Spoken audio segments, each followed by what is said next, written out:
WHO melaporkan bahwa estimasi jumlah orang terdiagnosa TBC tahun 2021 secara global sebanyak 10,6 juta kasus atau naik sekitar 600.000 kasus dari tahun 2020 yang diperkirakan 10 juta kasus TBC.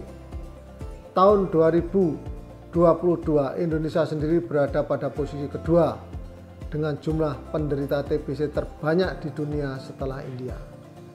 Indonesia berkomitmen melakukan pencegahan TBC dimulai dari diri sendiri dan keluarga. Pemerintah Indonesia memiliki komitmen yang tinggi untuk mengeliminasi TBC pada tahun 2030 sejalan dengan target yang ditetapkan dalam Sustainable Development Goals atau SDGs. Saya Dr. R. Gatot Raharjo, spesialis anestesi, Direktur RSUD Kabupaten Kediri, mendukung sepenuhnya komitmen pemerintah untuk eliminasi TBC. Semoga penanggulangan tuberkulosis dapat berjalan secara berkelanjutan dengan efektif dan efisien.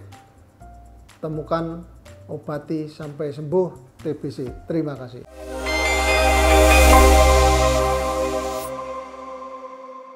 Itu sebetulnya hampir semua pasien, semua dokter sudah tahu. Kapan kita curiga TB? Ya kalau batuknya lebih dari 2 minggu, berat badan mulai turun, ada keringat malam, bisa sesak, bisa batuk darah. Kalau kita nemukan orang-orang seperti ini, waspada, jangan-jangan ini TB.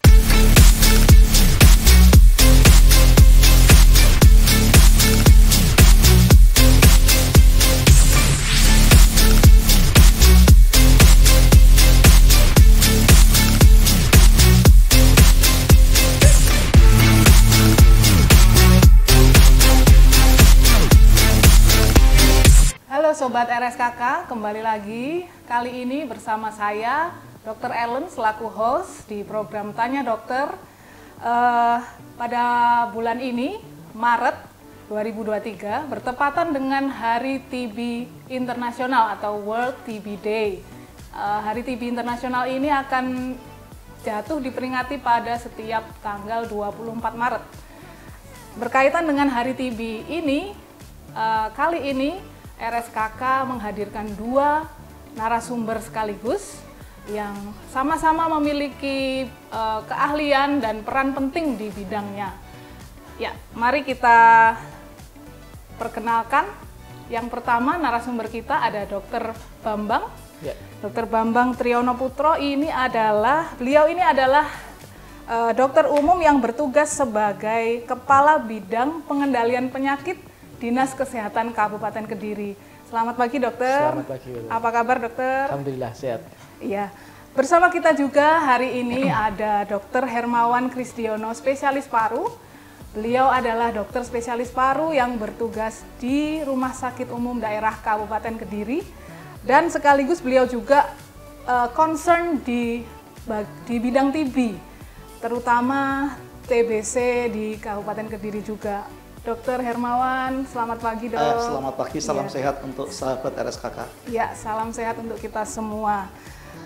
Jadi saya ke Dr. Bambang dulu nih, dok. Ya.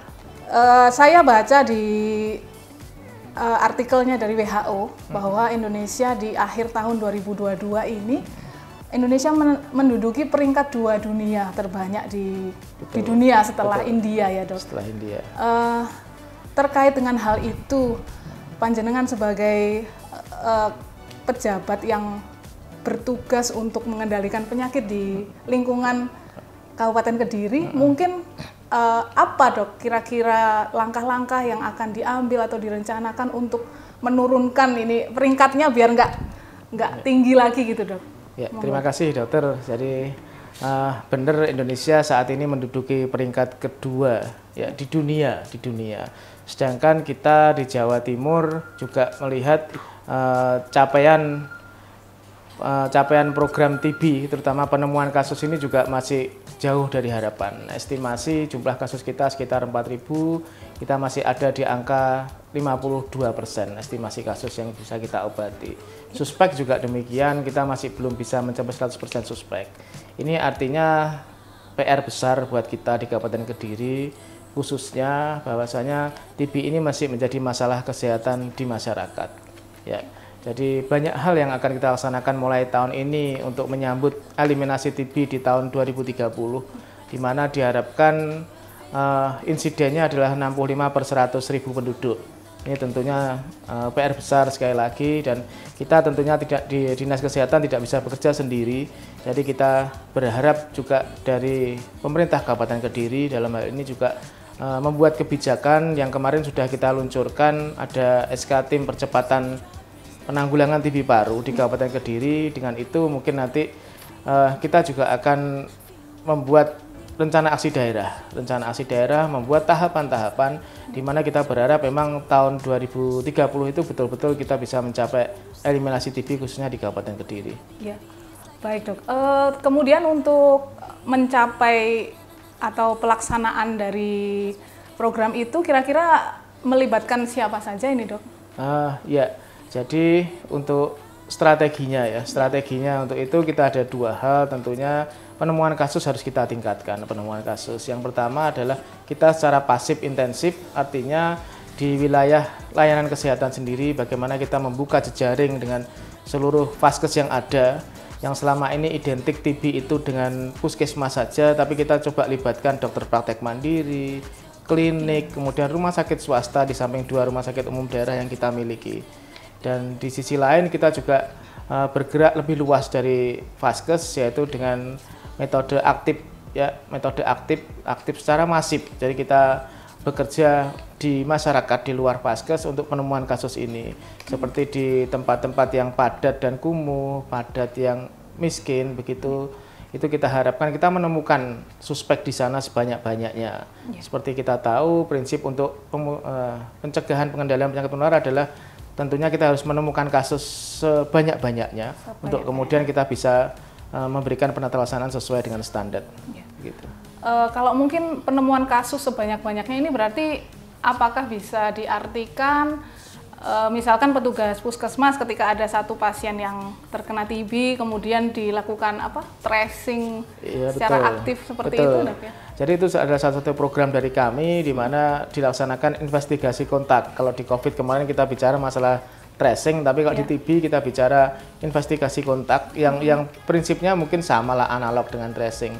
Bagaimana kita menemukan kasus di sekitar dari kasus awal pasien itu sendiri, termasuk juga yang tidak ada gejala. Jadi kita didukung oleh Mantok Tes yang sudah kita dapatkan dari Dinas Kesehatan Provinsi, yang harapannya nanti bisa untuk screening mana yang memang betul-betul ada kasus TB meskipun tidak bergejala. Oh baik dokter. Kemudian apakah selain itu mungkin data-data di Kabupaten Kediri sendiri gimana dok untuk kondisinya, mungkin apakah masih banyak pasien TB yang tidak selesai pengobatannya atau masih belum terobati? Ya. Kalau untuk sukses rate-nya untuk itu cukup tinggi, kita sudah di atas 80%, hampir 90% ya. Jadi yang lain adalah tentunya pengobatan lengkap. Yang sukses rate untuk yang TB sensitif obat itu cukup tinggi ya. Cuman yang tetap jadi masalah bagi kami Dinas Kesehatan melihat estimasi kasus yang seharusnya kita temukan.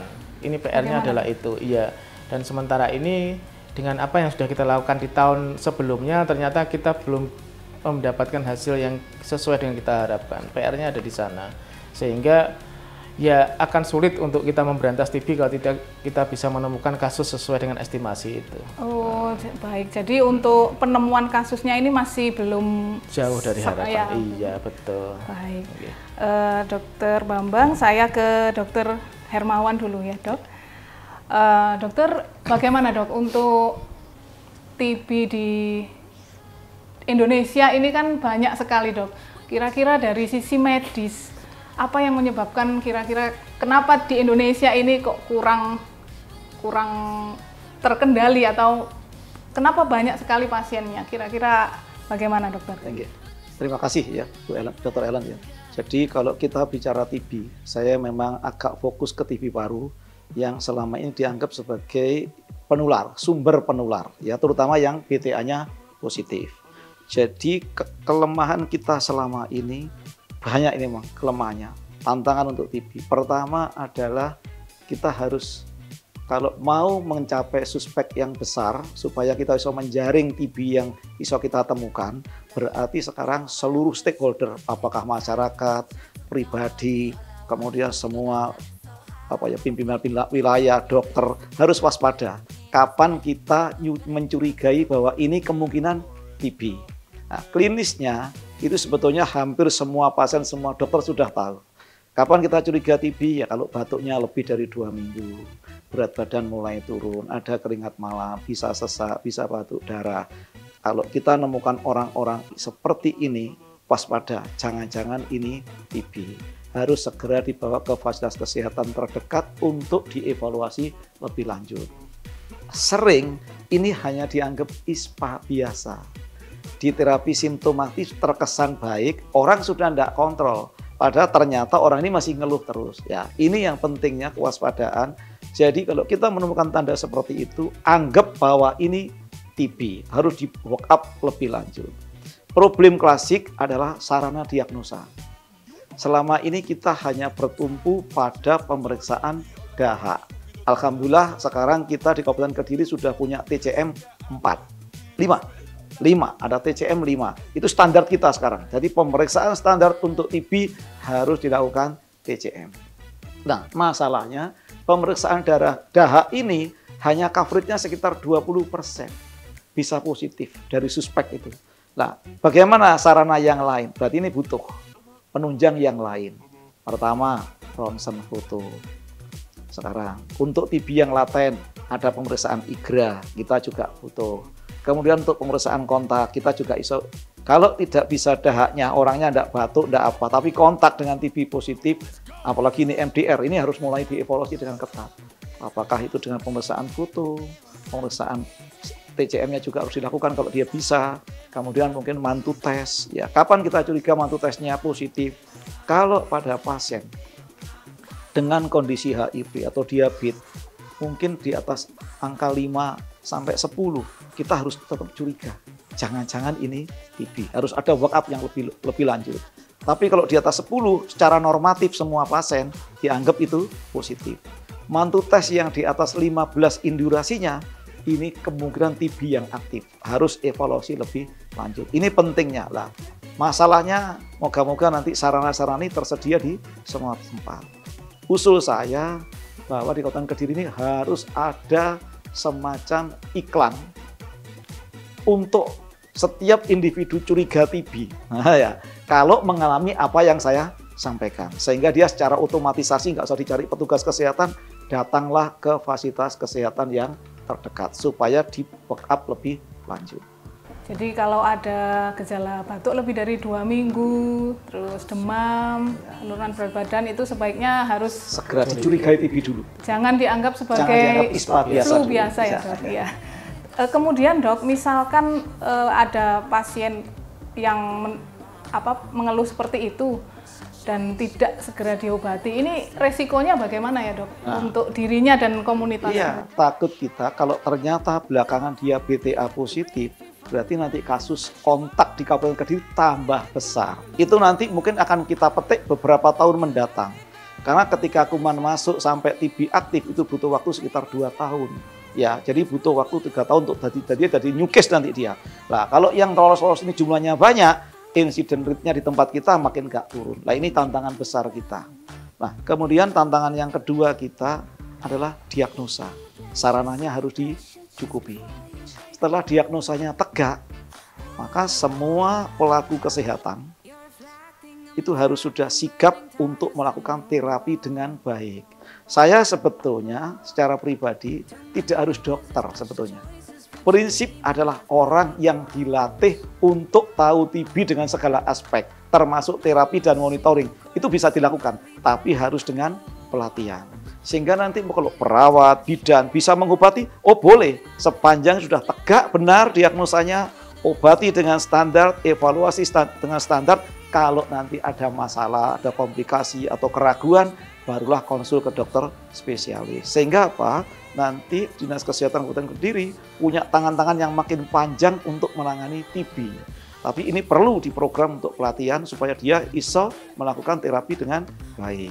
Kemudian logistik yang baik, baik logistik penunjang untuk diagnosa maupun logistik obat-obatan. Kelemahan kita yang selama ini muncul, ya kenapa angka TB kita tidak turun-turun, padahal sudah dengan berbagai gerakan, ternyata itu tadi, diagnosanya masih bias, tidak standar. Kemudian obat-obatnya masih banyak yang protolan, ya yang lepas-lepas. Padahal kita tidak boleh lagi seperti itu. Jadi nanti harus diyakinkan pada seluruh stakeholder orang kesehatan, baik perawat, bidan, dokter, apapun itu, ya dokter gigi dan sebagainya, dia harus paham betul. Jadi tidak boleh lagi ada obat pasien TB hanya di terapi rifampicin IRH atau rifampicin pirazinamid. Ini sudah tidak benar karena sifat kuman TB ini memang agak berbeda dengan kuman yang lain. Jadi kuman TB ini ternyata ada 4 golongan. Ada A, B, C, D. Yang D itu dormant. Jadi sudah obat apapun tidak bisa menjangkau mereka. Yang A ini yang aktif tumbuh. Yang B ini setengah-setengah. Jadi kadang aktif, kadang enggak. Kemudian yang C ini cenderung ada intermittennya. Jadi dia suatu saat tumbuh cepat, terus kemudian tidur lagi. Nah, ini obatnya berbeda-beda. Kalau yang tumbuh cepat, kita pakai rifampicin sama INH. Cepat ya.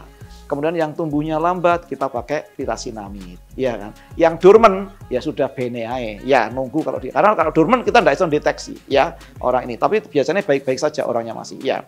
Kemudian etambutol di mana perannya? Nah, etambutol ini sterilisasi. Sterilisasi sekaligus dia juga supaya orang ini tidak gampang terjadi resistensi. Jadi dia bekerja sama dengan rifampicin, INH dan pirazinamid supaya obat-obat ini gak gampang resisten. Makanya dengan pemberian 4 obat standar ini angka resistensi akan lebih dikurangi. Gitu loh. Dan pertumbuhan kuman TB yang tadi sudah banyak yang mati dengan obat yang sudah 4 jenis obat ini.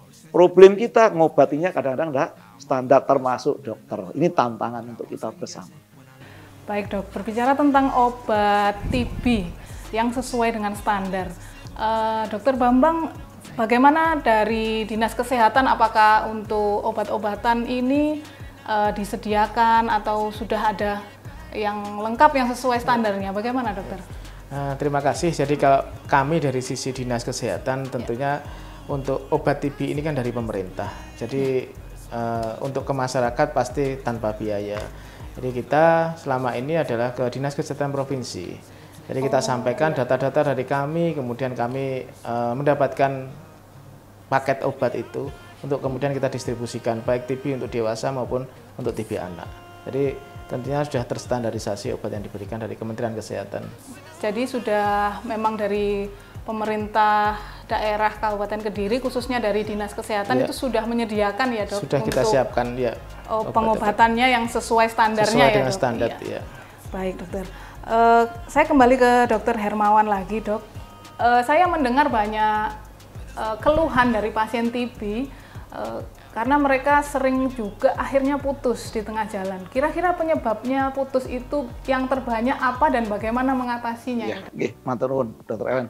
Jadi alurnya tadi setelah klinisnya muncul, kemudian diperiksa penunjang, terus diyakinkan, kita yakin bahwa betul ini TBC paru yang perlu diobati dengan obat standar. Fase pengobatannya ada 2, fase intensif dan fase lanjutan. Total pengobatan 6 bulan. Standar kita 6 bulan ya. Kemudian kategori kita sekarang tidak lagi ada kategori 1, 2, 3, 4 kayak yang lama-lama. Sekarang hanya ada kategori 1 dan TB RO. Jadi sensitif obat atau resisten obat. TBSO obatnya cuma tinggal 1, hanya kategori 1. Nah, ini harus kita hati-hati jangan sampai nanti kita gagal lagi, persisnya tambah banyak karena hanya kesalahan dalam pengobatan. Jadi obat yang fase intensif harus diberikan selama 2 bulan. Itu kita hitung seminggu 7 hari, sebulan dianggap 4 minggu. Jadi total ada 28 paket. Ya kan? 28 paket, bulan kedua juga ada 28 paket. Kemudian yang 4 bulan, ini memang masih ada dualisme. Ada yang diberikan seminggu 3 kali, sementara stok masih ada. Tapi sebetulnya dari panduan yang baru, itu sebetulnya kita harusnya memberikan setiap hari. Karena masih ada stok fase lanjutan yang seminggu 3 kali, kita harus agak bijak dokternya. Nanti mungkin dalam pelatihan yang akan datang akan kita berikan. Jadi yang memang adalah severe TB, sebaiknya jangan diberikan yang seminggu 3 kali, tapi diberikan yang tiap hari sampai menyelesaikan bulan ke-6. Apa itu severe TB? Kalau ada TB yang di lymph node di parunya, pembesaran kelenjar lymph node di TB, tapi sudah ada sesak. Berarti ini termasuk TB yang berat. TB ekstrapulmoner tapi yang berat, meningitis, spondilitis. Atau mereka dengan komorbid HIV, diabetes, gagal ginjal. Ini harus kita pakai yang tiap hari, ya. Kemudian juga mereka-mereka yang terjadi komplikasi, misalnya terjadi pneumotoraks. Ya, ini jangan dikasihlah yang seminggu 3 kali. Ini nanti akan malah menambah beratnya penyakitnya. Jadi dokter secara panduan memang tidak salah.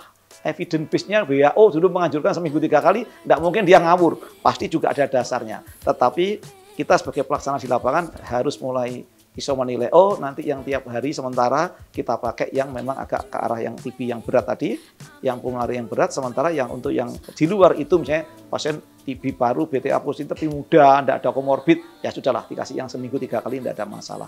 Tapi kalau nanti idealnya yang sudah muncul tiap hari, yang seminggu 3 kali tidak ada, ya sudah kita pakai yang tiap hari itu. Kemudian tantangannya tadi, kenapa banyak yang protol? Pertama adalah masalah compliance. Ya, keteraturan minum obat. Makanya harus ada pendamping minum obat, harus ada PMO-nya. Kenapa? Karena minum obat selama 6 bulan berturut-turut dengan obat yang kadang-kadang menimbulkan efek samping, itu tantangan tersendiri. Ya, berarti petugas kesehatan harus bagaimana? Harus banyak ngomong, harus menceritakan dengan terbuka bahwa obat ini harus diminum begini. Nanti efek sampingnya muncul seperti ini. Sehingga ketika muncul efek samping, semua pasien sudah paham, oh ya enggak apa-apa.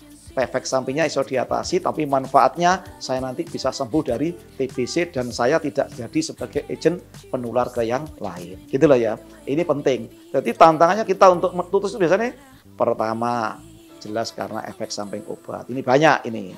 Kemudian harus minum berlama-lama. Kemudian tantangan lagi secara sosioekonomi. Kadang-kadang obatnya gratis, tapi mungkin ngambilnya gak ono sing ngeterno. Nah ini kan jadi masalah tantangan tertentu. Nah ini semua harus kita kaji. Harapan saya nanti dari teman-teman sejawat kita yang ada di lapangan tetap dipertanyakan dengan benar. Kemudian ada evaluasi yang baik.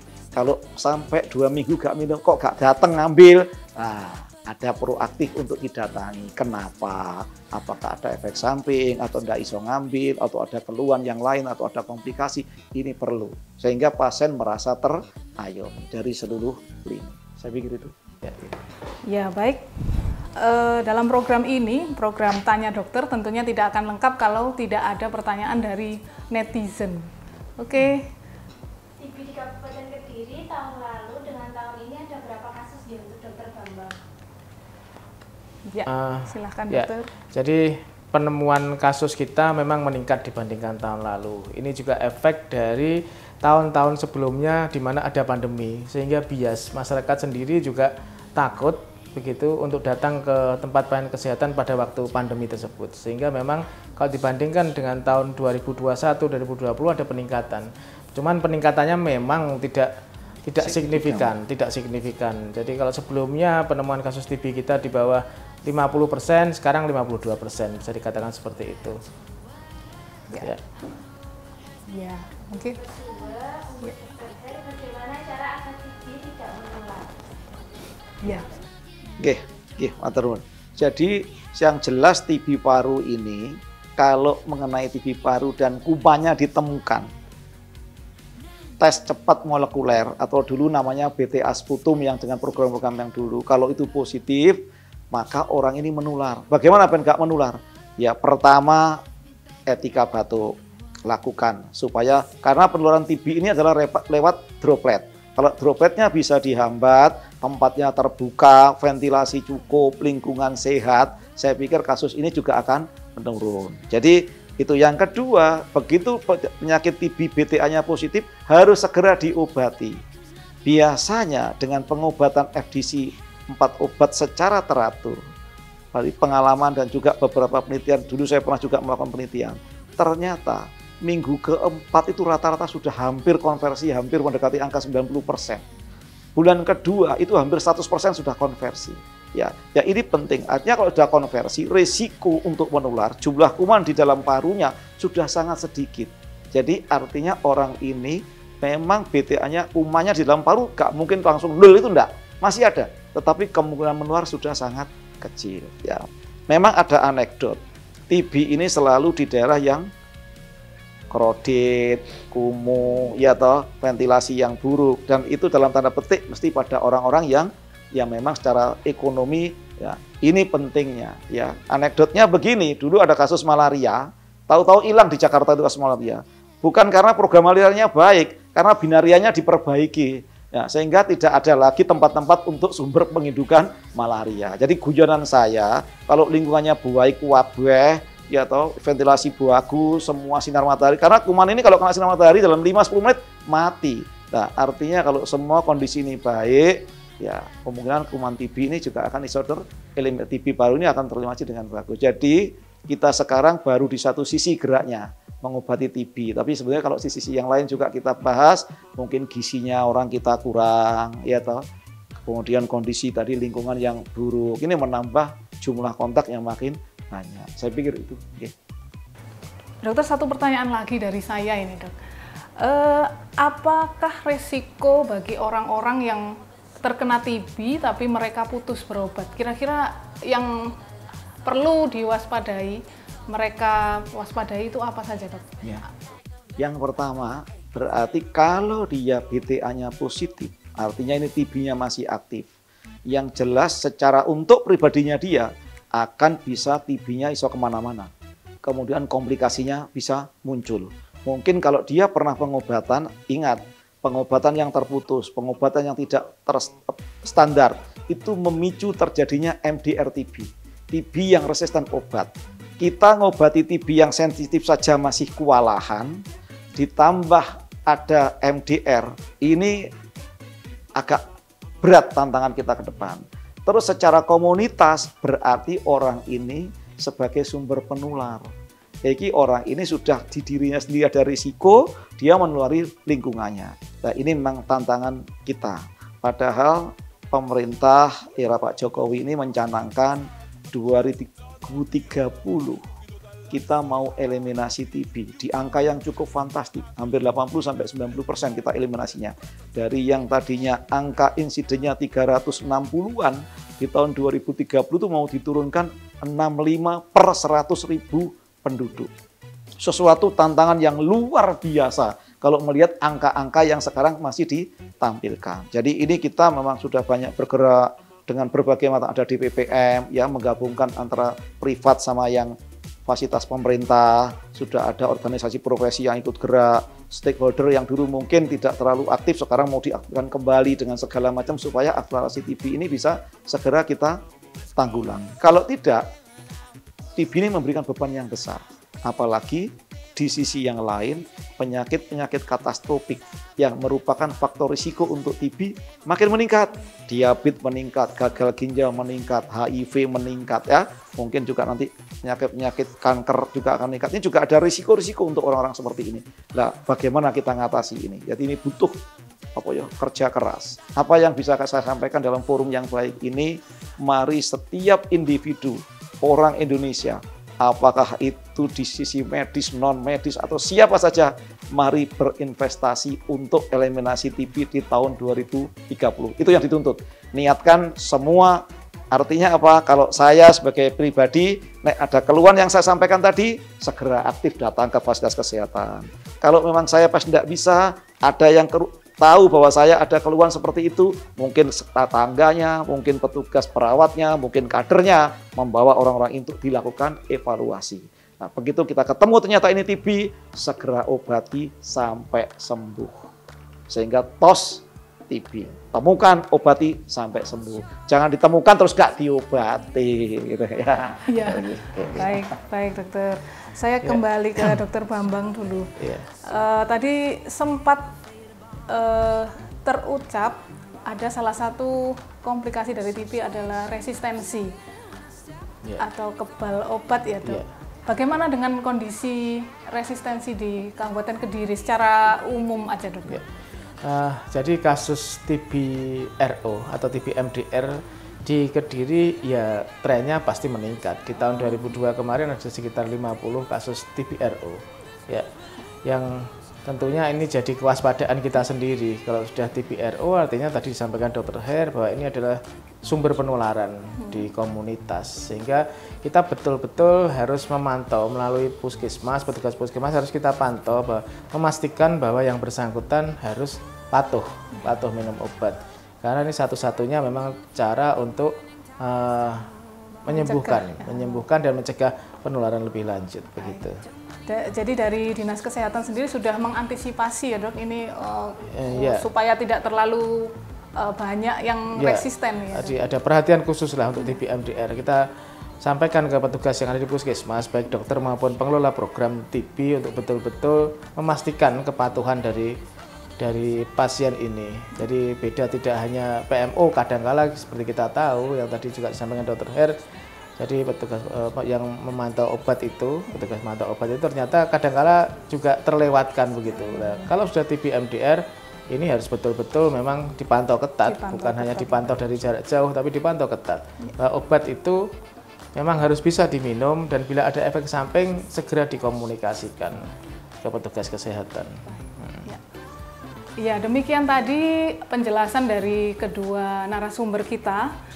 Sebentar lagi kita akan mendengarkan kesimpulan dan pesan untuk kita semua, sahabat RSKK, dari Dr. Hermawan dan Dr. Bambang. Mungkin ke Dr. Bambang dulu. Terima kasih Dr. Ellen. Jadi pada kesempatan ini tentunya kita sampaikan dalam rangka TBD, World TBD, kemudian juga cita-cita eliminasi TB di tahun 2030. Memang kita berharap untuk kesadaran masyarakat bahwa jargonnya adalah TB bukan batuk biasa begitu. Ini yang harus diwaspadai oleh seluruh lapisan masyarakat. Dan kita berharap kesadaran masyarakat akan hal ini meningkat, akan TB paru terutama. Kita melalui petugas kesehatan, petugas puskesmas juga tidak henti-hentinya sosialisasi terkait TB ini, tapi tentunya kesadaran kesehatan akan masyarakat sendiri yang harus kita tumbuhkan. Mereka harus sadar bahwa TB ini penyakit menular.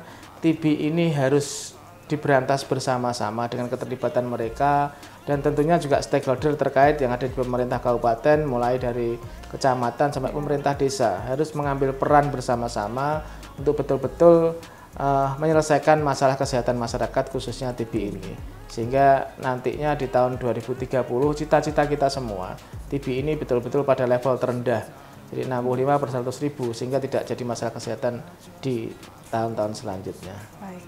Terima kasih Dr. Bambang. Dari Dr. Hermawan spesialis paru, monggo dok. Terima kasih Dr. Jadi untuk kita dari sisi medis memang bahwa sekarang jangan sampai ada lagi teman-teman sejawat kita yang sudah menemukan orang sudah datang di fasilitas kesehatan sudah dengan keluhan itu tapi tidak ditindaklanjuti, tidak di work up. Jadi tetap kalau apa yang saya sampaikan tadi, keluhan awal tadi ada batuk yang sudah 2 minggu atau batuk lama, berat badan turun, keringat malam, bisa batuk darah, ada sesak ya. Jadi tetap waspadai, jangan-jangan ini TB paru. Work up dengan baik, tindak lanjut buktikan apakah ini TB atau bukan. Jangan sampai lepas ya. Kemudian mereka-mereka yang sudah terdiagnosa TB harus diobati dengan cara standar, dengan protokol yang sudah benar, dengan alur yang benar, sehingga kita nanti goal akhirnya sukses rate-nya akan tinggi ya. Jangan sampai nanti sudah ketemu dokternya, pengobatannya malah nggak sesuai standar. Ini jadi masalah besar. Jadi ini harus ada, kemudian harus banyak bicara ke pasiennya supaya dia nggak sampai DO. Harus terbuka bagaimana pengobatan ini, lamanya pengobatan, caranya minum obat. Nanti kalau ada komplikasi atau mungkin ada efek samping harus diceritakan. Sehingga pasien yakin bahwa dokter itu nanti kalau terjadi efek samping pun kita semua yakin bahwa bisa menanggulangi efek samping. Sehingga pasien merasa tenang dan yakin bahwa nanti dia akan sembuh. Target kita pokoknya temukan, obati sampai sembuh. Ya, dokter harus jadi pionir karena ini memang tugas kita bersama ya. Saya pikir itu sehingga harapannya 2030 eliminasi TB bisa dicapai. Baik, terima kasih Dr. Bambang Triyono Putro dan Dr. Hermawan Kristiono spesialis paru karena sudah bersama-sama dengan kita hari ini. Demikian tadi podcast kita hari ini dalam program Tanya Dokter di RSKK Channel. Jika Anda memiliki permasalahan kesehatan terkait dengan TB dan ingin berkonsultasi lebih lanjut dengan para ahli, dengan semua bisa periksa daftar di RSUD Kabupaten Kediri di jam-jam yang sudah tertera di medsos, banyak sekali. Ya, salam sehat dari kami semua. Selamat pagi, siang, sore. Sampai bertemu lagi di program Tanya Dokter yang selanjutnya. Terima kasih.